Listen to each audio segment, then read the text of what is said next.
prairie means so much to me. It's really, it just has captured my soul, and I think for many other Indian people who come from prairie areas, that it's something that haunts you, and you go to the city and you daydream about it. And then the historical part goes back to petroglyphs and cave paintings and carvings in rock and things like that I've studied really a lot. I mean, actually gone out to sites to see them.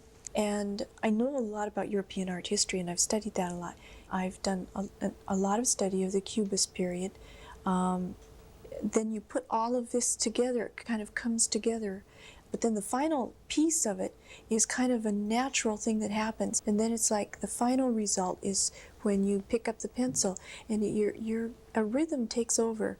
It's almost like a hypnotic kind of thing. All of this stuff flows out of you in that kind of way. Jaune was raised with land in a way that most people might not be associated, in that my grandfather, her father, was illiterate, and he was a horse trader, and horse trading and being on the land, that was life. She had formative years with bugs and horses and trees and dogs and chickens, and she drew with sticks right into the earth and made pictures. And a lot of her pictures were based off pictures that her dad made, because he would draw little pictures on pieces of paper, scraps of paper for her on occasion, and give them to her. And she'd carry those around like good luck charms. As a child, you don't see the world and all of its failings, but you realize and put words to them later. So you could say it's kind of like a trauma experience.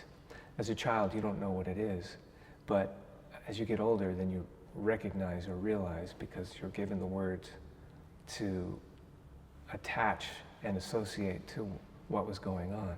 So it wasn't until later, going through college and all those experiences and transitions, that she started really connecting dots about who she was in the world and her place. You know, people tell you who you are, and they tell you where you belong a lot, especially if you're a woman and you're a person of color. All the doors that she came up to growing up, roadblocks, that she had to go around every time and figure out how to get something done. The first being, you can't be an artist because you're a woman. So she had to go around that, because she knew she was an artist. And then it just kept happening. So by the time we get into the 80s there, she's now curating, she's now photographing her work, shipping, management, taxes, traveling, networking, and then creating groups of artists to work together. So that kind of networking and stuff, and then reconnecting with the reservation, really poured into the Montana series, where she's talking about connecting to artifacts and the land and stories and the plateau, which is that space going up into Canada and all the way to the west coast.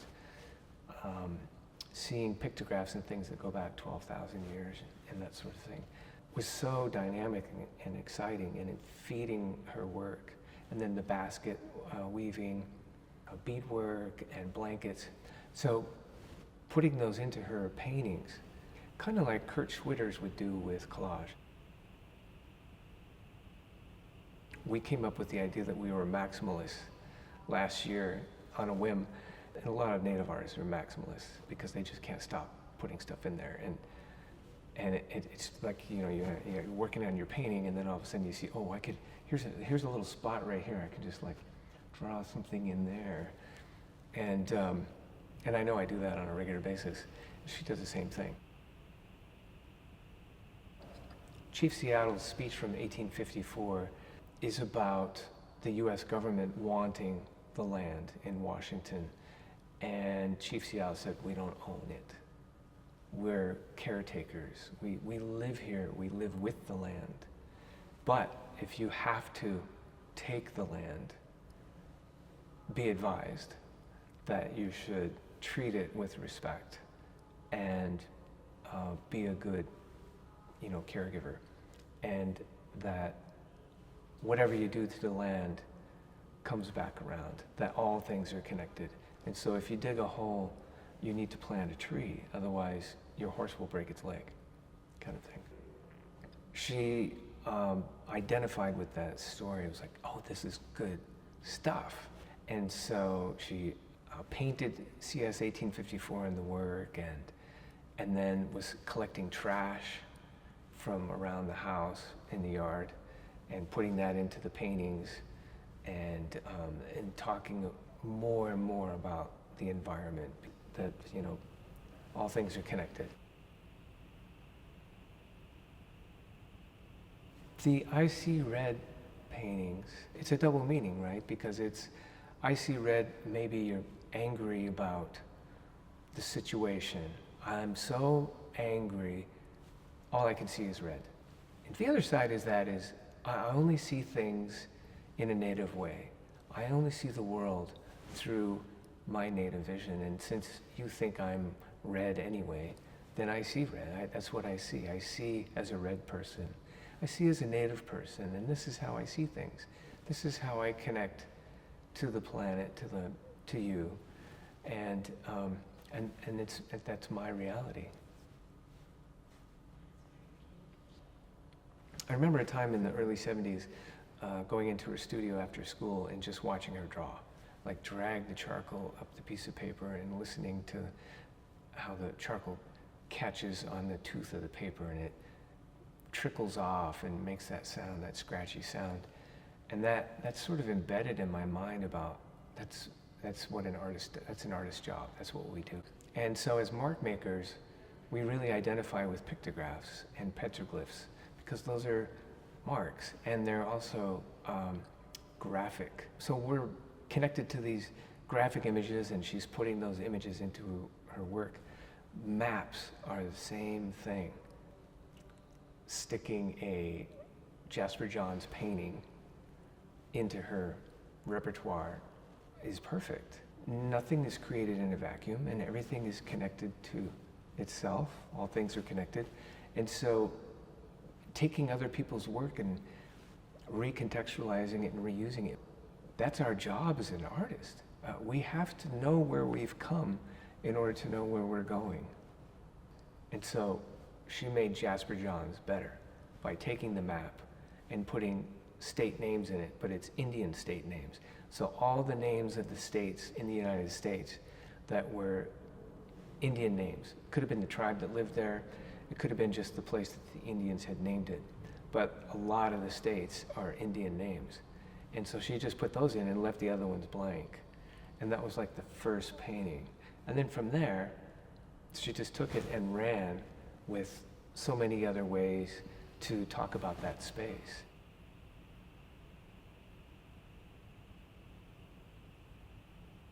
So we had these wonderful Zoom meetings with the Fruitmarket and looked at the space and talked about the space, and it was very, very exciting. And Jaune was so excited about moving into this space with her work. And she had already started these figure paintings of these female torsos, and was excited about seeing them moving through the space. And she had been working on these large canoes that we've been building, and was excited about the idea of like putting a big canoe in the space because it's so long and big. And then seeing the stairs and talking about how the canoe could go in the stairway, because canoes for us is transportation. And she wanted to fill it with animals because those are her relations. Those are all my relations is the title of the piece. And she wanted the whole thing painted red, as renewal, as cleansing. And then putting a canoe painting juxtaposed to it, to have that dialogue between where she came from with the paintings and moved into the 3D space as a sculptor. So putting all that together and then working on these figure paintings together really became the primary goal, because Jaune was diagnosed with terminal cancer about this time last year in September. And so we worked all the way to the end, till January, on these figure paintings to get them done for the show, and talking about important women in the world that have done things. Jaune's an important woman, and she's done things, right? And so she's stepping up and turning around and giving back, which is what we do, and recognizing each of these women for their gifts and their changes for humanity. And so looking around the studio and using our resources, one of them was a Dubuffet poster that was from last year's of Dubuffet's life. All he could do was collage. And his studio was covered with collage pieces, and he would just pick up pieces and go and stick it on the, oh, that looks good, and then stick another one. And so he had these covered from one end to the other collages, and they're maximalism of just busy images. As we know, Dubuffet's pretty busy. And so she's like, let's do that. We're going to do Dubuffet, and we'll take some of my scraps of drawings and things, and we're going to collage them around it and make sure we put a diagonal in there, because the Baroque diagonal is so important to create energy in a piece. And then the next thing we're going to do is some washes. We got to get some washes in there, because I have to have some acrylic, and it dries fast, so that's what we need. And then maybe drawings on some of those papers, and we'll glue them backwards, and then we'll glue them forwards, and then get some drips in there. And so it was a process of getting the paintings done, but also it was teaching me how to be a better painter, you know, because it wasn't going to happen in any other way. And I need to paint, and she wants me to paint. And so she was forcing me to paint, and like guiding my hand by saying, stop that, that's not right. It's not dripping enough. No, make it drip, which was great, you know, because then I would just go, okay, and then I would keep trying to get it right until I got it right for her. But it was such a great training program, you know. I don't think most people could probably do it, because a lot of people have trouble of being yelled at. Jaune has written about what she would hope that she did with her work, and it boils down to any kind of impact educational is something. If I can help somebody change their mind about the environment, if I can help somebody be a better person, if I can help people see something in a better way, that's a good day. When Coyote and Amat can call me home. Here's where I'm going.